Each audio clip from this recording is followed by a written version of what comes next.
La semana pasada comenzamos con la unidad 3, que ya es la parte de las ideologías, ¿sí? De las corrientes ideológicas. Así que voy a retomar desde ahí, total ustedes después miran el video, ¿sí? Dale. Habíamos comenzado con el nuevo autor, ¿sí? Este nuevo autor es Michel Sodaro, porque hasta ahora, tanto en la unidad 1 como en la unidad 2, veníamos trabajando con Arnoletto, ¿recuerdan? Pero ahora ya comenzamos con Sodaro, que utilizamos a este autor hasta el final hasta finalizar el programa. Las corrientes ideológicas... ¿Sodaro cómo suena? Sodaro, con S, sí, S-O-D-A-R-O, Michel Sodaro. Después el libro va a estar en el aula, ¿saben? Bien, las corrientes ideológicas se van a dividir en dos, o sea, dos grandes corrientes ideológicas que son las que van a nuclear a todas las ideologías políticas. En el siglo, vuelvo a hacer un repaso de eso, en el siglo XVII, o sea, más que nada, 18 a 19, vamos a tener al iluminismo, ¿no? Como gran núcleo. Y dentro del iluminismo vamos a tener al liberalismo, al socialismo y al anarquismo. Entonces, dentro del iluminismo, siglo XVIII, XIX, tenemos al socialismo, al liberalismo y al anarquismo. Y luego, también como una gran corriente ideológica que va a nuclear a otras ideologías, tenemos al totalitarismo. El totalitarismo propio del siglo XX va a nuclear al fascismo, al nazismo y al comunismo estalinista, el comunismo de Stalin. Entonces, dentro del totalitarismo tenemos al fascismo, nazismo y al comunismo estalinista. ¿Hasta ahí están? Sí. Vieron, son dos grandes corrientes, ahí me están viendo para entrar, son dos grandes corrientes que van a nuclear a las otras ideologías. Una entre los siglos XVIII y XIX, el iluminismo y los totalitarismos ya en el siglo XX. Eso es lo que hay que visualizar y poder comprender. Bueno, habíamos comenzado con el iluminismo, la idea principal de lo que quería el iluminismo, que era la cuestión de la razón como capaz de generar cambios económicos, políticos, sociales. Rapidito un poquito el contexto para que ustedes puedan contextualizar qué es la Revolución Americana de 1776, la Revolución Francesa, 1789, la Revolución Industrial, la primera, 1756, y grandes cambios sociales con la aparición del iluminismo. La idea de la fe, también la fe en progreso continuo, y aquí se va a destacar el paradigma positivista con respecto a las ideas de libertad, de igualdad, que justamente también se propugnaron en la Revolución Francesa. Y lo que hay que destacar es que esta idea del iluminismo, les había dicho el martes pasado, se opone al absolutismo y a la nobleza, ¿no? Al mercantilismo, que recuerden, el mercantilismo era el sistema económico del Estado absolutista, eso lo vimos en primer año, y también se va a oponer al poder de la Iglesia. Hice más o menos este breve repaso para que ustedes puedan contextualizar.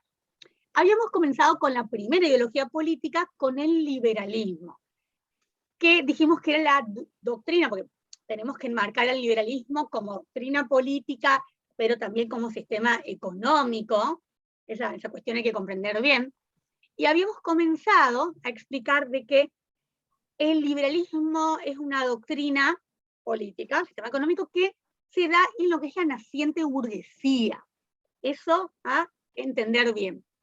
Y se va a imponer más o menos desde el siglo XVII, XVIII. Vamos a tener, ¿se acuerdan? El surgimiento de la Revolución Inglesa, la Revolución Gloriosa de 1688, que ahí cae el Estado absolutista. ¿Se acuerdan? Eso es muy importante. Si ustedes se enteran de que alguien está pidiendo para entrar, me avisan, porque a veces me aparece rápido y a veces tarda en aparecer, porque cuando se graba, no sé por qué no aparece rápido. Bien, ¿cuál es la idea fuerza que vamos a tener en este liberalismo? La lucha por las libertades, habíamos dicho. Y ahí tenemos desde lo político a John Locke, ¿sí? Nuestro gran héroe de la Revolución Inglesa y de las ideas políticas, ¿se acuerdan? John Locke. Pero desde lo económico lo vamos a tener, por ejemplo, a Adam Smith, en donde va a profundizar de que la economía es regulada naturalmente por la oferta y por la demanda. ¿Y cómo se llamó eso? De que la economía es regulada naturalmente por la oferta y por la demanda, fue otra cosa que la mano invisible. Entonces, Adam Smith como el primer gran precursor en cuanto a lo económico del liberalismo. Él decía, nadie debe intervenir en la economía, forzando su dirección, porque si alguien lo hace, lo que hace es forzar su dirección. Entonces, de ahí la cuestión de que en el liberalismo económico, el Estado no interviene. Eso es algo que ustedes tienen que comprender muy bien si lo van a explicar a sus alumnos, los que hacen profesorado, y los técnicos también, porque el día de mañana trabajando en asesoría puede surgir esta cuestión de que tiene que estar bien interpretada. ¿Qué era eso de la mano invisible de Adam Smith? Que la economía tiene que ser regulada, naturalmente, por la oferta, por la demanda, pero que nadie tenía que intervenir. ¿Por qué? O si no, de esa manera se forzaba su dirección. Y ahí vamos a destacar a pensadores como Adam Smith, como Ricardo, David Ricardo, como Robert Malthus, que son los que se van a destacar en este momento, ¿no? Haciendo referencia a lo que es el liberalismo económico. Luego, ya la defensa de las libertades. Recuerden que aquí aparece el concepto de la libertad, de las libertades, pero de la propiedad privada. Es un concepto muy importante del liberalismo, de cuando surge el Estado liberal, y de la ideología política liberalismo. ¿Qué entienden por propiedad privada? A ver. Y es cuando ni el Estado ni otras personas se pueden involucrar o meter sobre tu espacio, sobre tu lugar, por ejemplo, tu terreno, tu auto, tu... O sea que si yo ahora quiero ir a tu casa, y Sin permiso, ¿no? muy bien, sin permiso, no solo si me invitas. Claro. Y antes, ¿cómo era? Porque antes teníamos, ¿se acuerdan? El Estado absolutista, siempre relacionen así, ¿no? Estado absolutista, acá el Estado absolutista, surge el Estado liberal, por ende, el liberalismo, ¿no? ¿Y cómo era antes? Bueno, y antes si el Estado quería apropiarse de alguna propiedad tuya, tranquilamente podía hacerlo sin tu permiso, se lo arrebataba. Excelente, tal cual, tal cual. Porque si uno se negaba a lo que quería ese monarca absolutista, ¡clac! Siempre recuerden, se pierde la cabeza, ¿no? Bueno, entonces, seguimos. Conceptos de libertad, concepto de propiedad privada, ese concepto de propiedad privada como reaseguro de la libertad, de la economía, del mercado y del libre cambio. A ver si hay alguien más entrando. Ahí, cierto. Ahí, si no me aparecen. Entrada. Bien, entonces, que quede claro que esto de la propiedad privada como un reaseguro de la libertad, de la economía del mercado, del libre cambio. Otra cuestión muy importante es el concepto de individuo. Recuerden que ahora pasamos de ese concepto de súbdito, ahora es el individuo. Y estos individuos preceden al Estado. Eso es algo que tienen que apuntar muy bien, por favor. Antes teníamos al súbdito. Ese súbdito se convierte ahora en individuo. Estos individuos preceden al Estado. Hay un contrato social, que si bien en este momento no se va a llamar contrato social, porque en la idea de John Locke es en realidad un pacto social, el contrato social es luego con Rousseau, recién, a ver, me esperan un ratito porque, a ver, me dice internet inestable. Voy a ver si cambio la otra línea de mi Wi-Fi. Esperen un ratito.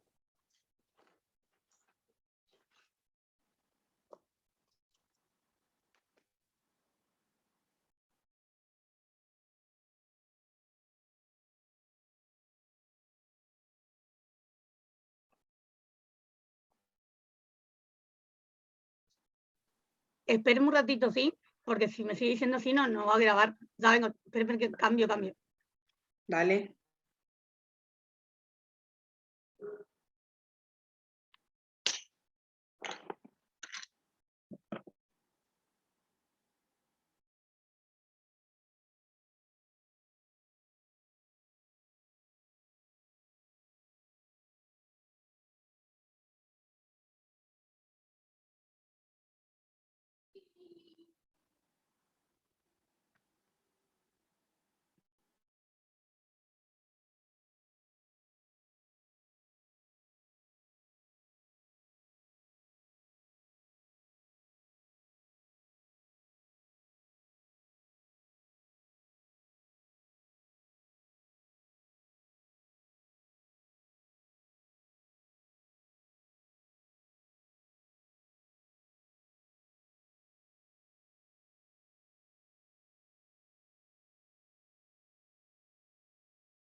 ¿Están?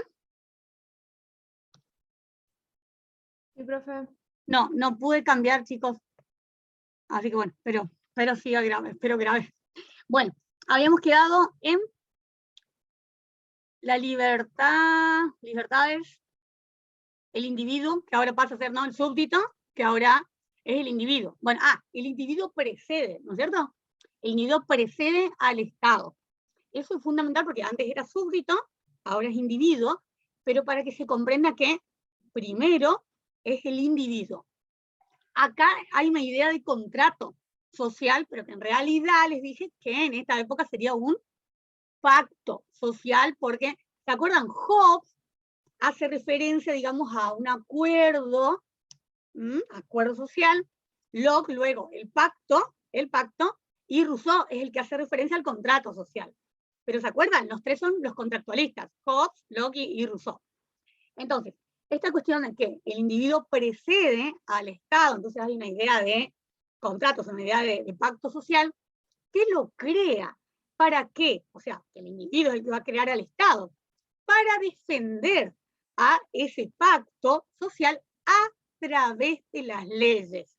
Y ahí está la cuestión de lo nuevo en este Estado liberal, que es el Estado constitucional.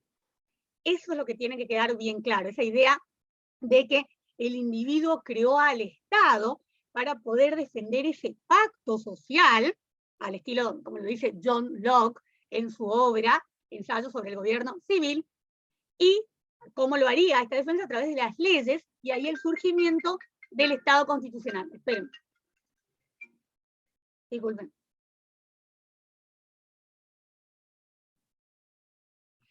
Bueno, disculpen, no silencio. Entonces, el individuo en libertad, que son los capaces de crear las condiciones para su propio progreso. Eso es lo nuevo también ahora, que el individuo es capaz de poder crear sus condiciones para el progreso.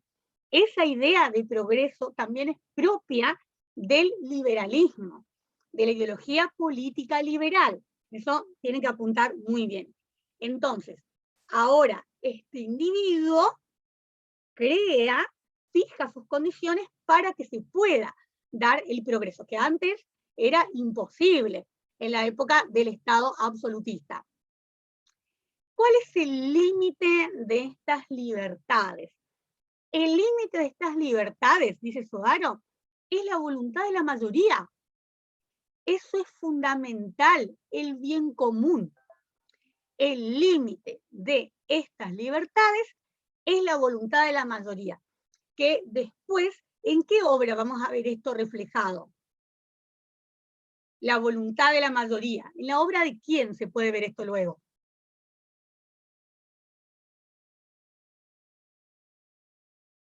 A ver.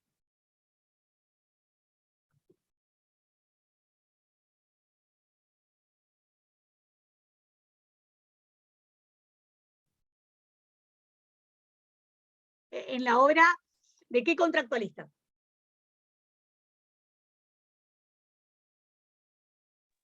¿De Rousseau, profe? Excelente, claro, cuando dice la voluntad general, era esa voluntad de la mayoría.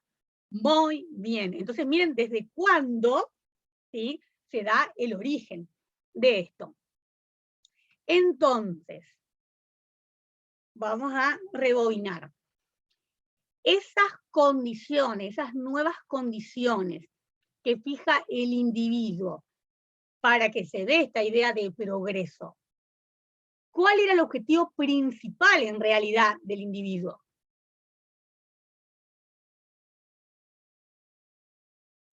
¿La libertad? La libertad, excelente, que es algo que recién se da el reaseguro de la libertad y de la propiedad privada con la aparición, el surgimiento de esta ideología política. Eso es lo que tiene que quedar muy en claro. Entonces vamos a ver cuáles son los principios básicos. Los principios básicos, dice Sodaro, del liberalismo como ideología política.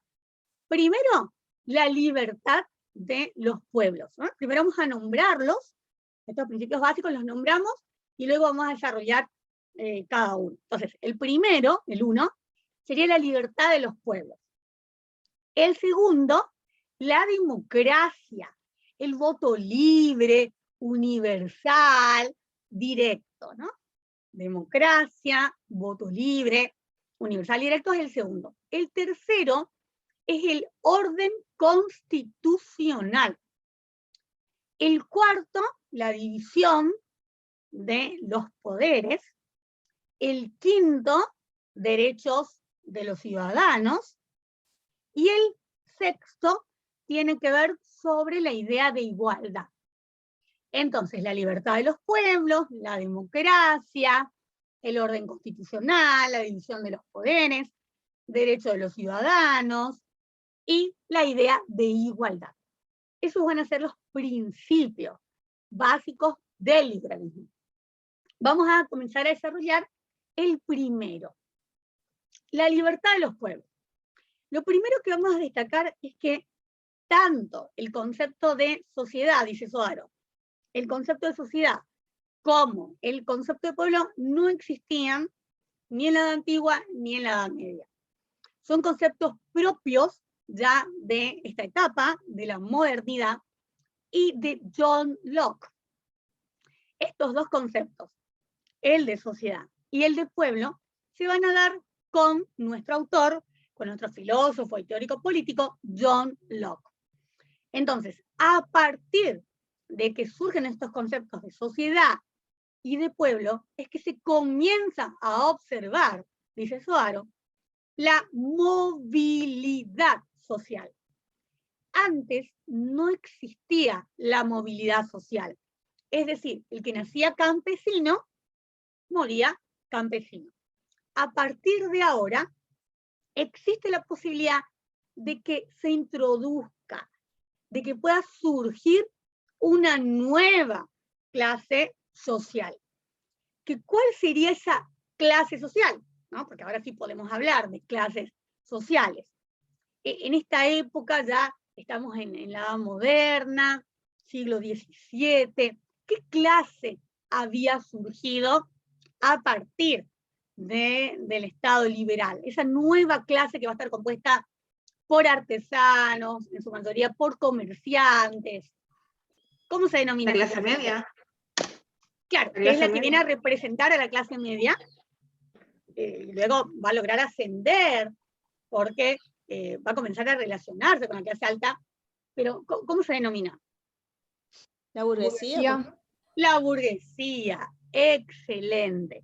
Entonces, es la burguesía la que va a comenzar a defender este gran valor, este gran principio del liberalismo, que es justamente la libertad. Es la burguesía la que va a empezar a reclamar sus derechos, y lo hace a través de oponerse. Muy en claro esto. Es la burguesía la que se va a oponer a los abusos de poder y a las arbitrariedades. Entonces, así es como se dio la Revolución Gloriosa en 1688, como se dio luego la Revolución Francesa en 1789. ¿Vieron?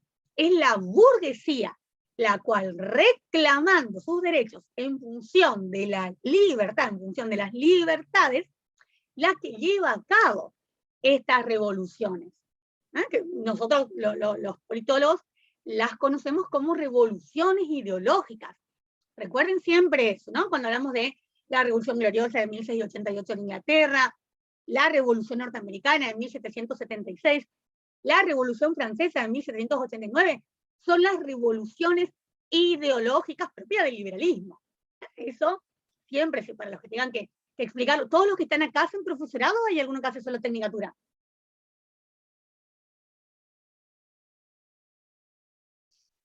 Profesorado. Todos de profesorado, perfecto. Bueno, cuando tengan que explicar esto, esas tres revoluciones son las denominadas revoluciones ideológicas.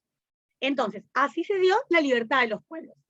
Vamos al segundo principio, que tiene que ver con la democracia.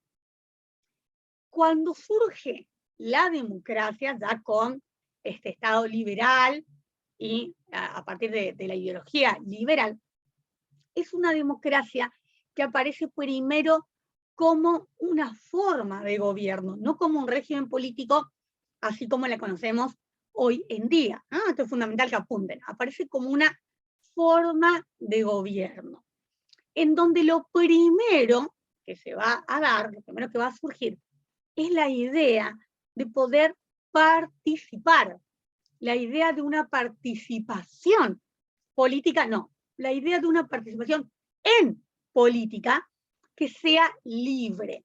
Entonces, esa forma de poder participar en política y que sea libre es lo que se va a conocer como el voto libre. La idea era que participaran todos. Cuando decimos todos, en ese momento se refería a las clases sociales. Era la idea. No se plasmó así tampoco en el inicio.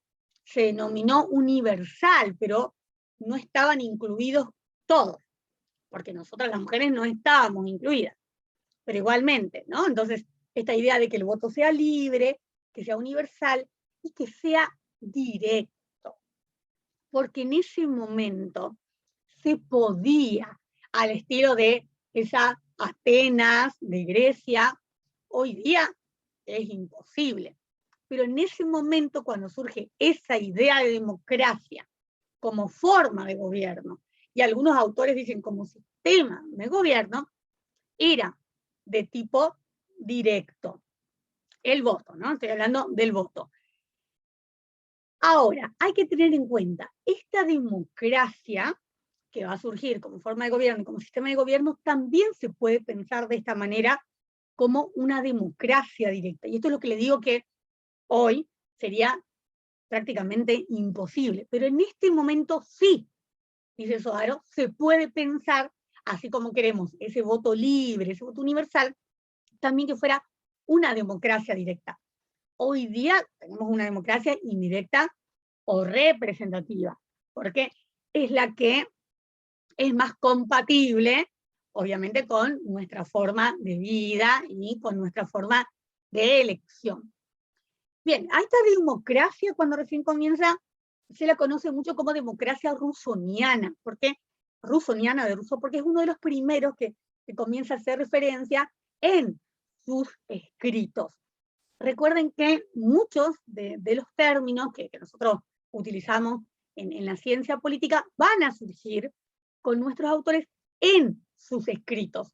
No aparecen, digamos, como compartimentos estancos, sino que estos conceptos, por ejemplo, pensar ahora en democracia con Rousseau, pensar en sociedad, en pueblo con Locke, ¿sí? O el concepto de primera comunidad con Hobbes, ¿no? Se dan específicamente con los autores. La otra idea, la de orden constitucional, va a comenzar con la idea de los tipos de liberalismo que van a ir surgiendo y que se van a ir defendiendo. Porque la idea era que cada Estado tenía que tener sí o sí un documento jurídico, político, que lo represente y que sea aceptado por los demás Estados. ¿Cómo se denomina ese documento jurídico, político? Que tiene que ser aceptado por el propio Estado y por los demás Estados, la Constitución. Entonces de ahí el movimiento de lo que se denominó como el liberalismo clásico o liberal, y luego tenemos el liberalismo social. Bueno, con este liberalismo clásico o liberal, que es el primer movimiento jurídico político, es a través del cual los estados comienzan a darse a sí mismos su documento jurídico político, que es la Constitución.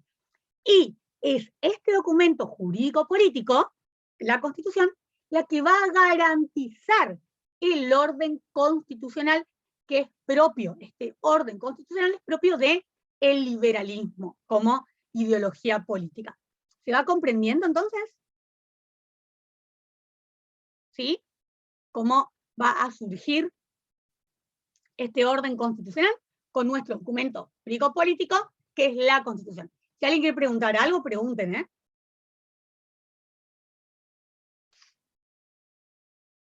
¿Está bien? Profe, lo Sí. que garantiza es el orden político-jurídico. El orden constitucional. Lo que viene a garantizar este documento es jurídico-político, y es la Constitución, lo que viene a garantizar es el orden constitucional, que antes no existía. Hasta este momento no existía. O sea que miren lo importante que es este principio del liberalismo, porque es donde van a surgir las constituciones. Cuando hablamos de documentos jurídicos políticos, entonces hablamos de las constituciones. Lo que tiene Inglaterra, tiene su gran antecedente con la Carta Magna Inglesa. La Carta Magna Inglesa del año 1215, siglo XIII. Es el gran antecedente en Inglaterra de lo que sería posteriormente, ya en el siglo XVII, siglo XVIII, la Constitución. Eso es muy importante. Luego tenemos la división en 3 poderes, que atiendan bien aquí. Tenemos a John Locke y a Montesquieu, el barón de Montesquieu, ¿no? John Locke es quien va a referirse por primera vez de esta división del poder en 3 poderes, pero quien le va a otorgar luego la cuestión de las funciones, quien le va a dar esta funcionalidad a cada uno de estos 3 poderes, es el barón de Montesquieu. ¿Sí? Eso siempre tienen que tener bien claro. Entonces, John Locke lo que hace es dividir al poder en 3. Recuerden que antes el poder estaba ensumido, encarnado en la figura del monarca. El monarca absolutista tenía los 3 poderes en su persona. Ahora, John Locke divide ese poder en 3, y luego el barón de Montesquieu le da esta funcionalidad de que estos 3 poderes, atiendan bien, vienen o surgen para fiscalizar lo que hacen las acciones del monarca, y también para fiscalizar entre sí. Entonces ahí, ejecutivo, legislativo, judicial. Entonces, estos 3 poderes surgen ¿para qué? Para fiscalizar, para controlar las acciones del monarca y para fiscalizar entre sí también el accionar de los poderes ejecutivo, legislativo y judicial. Bien, luego tenemos el derecho de los ciudadanos. Este es otro concepto en los ciudadanos que es propio del liberalismo y que va a surgir en los escritos también de Rousseau. Este concepto de ciudadano, de ciudadanía, se va a plasmar en los primeros escritos de Rousseau. Y estos derechos de los ciudadanos, ¿qué van a implicar?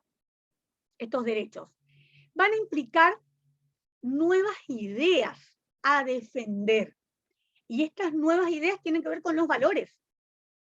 La vida, la libertad de pensamiento, la libertad de expresión, la libertad de reunión, la movilidad en el territorio. Entonces, nuevas ideas, nuevos valores, nuevos derechos.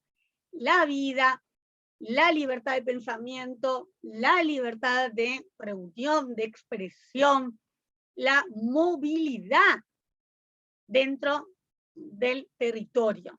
Son las nuevas ideas, los nuevos valores, los nuevos derechos que va a fomentar esto de los derechos de los ciudadanos y este concepto de ciudadano, que no sé si se acuerdan, en primer año, cuando veíamos quiénes podían ser considerados ciudadanos, quiénes no, en la época de la polis griega.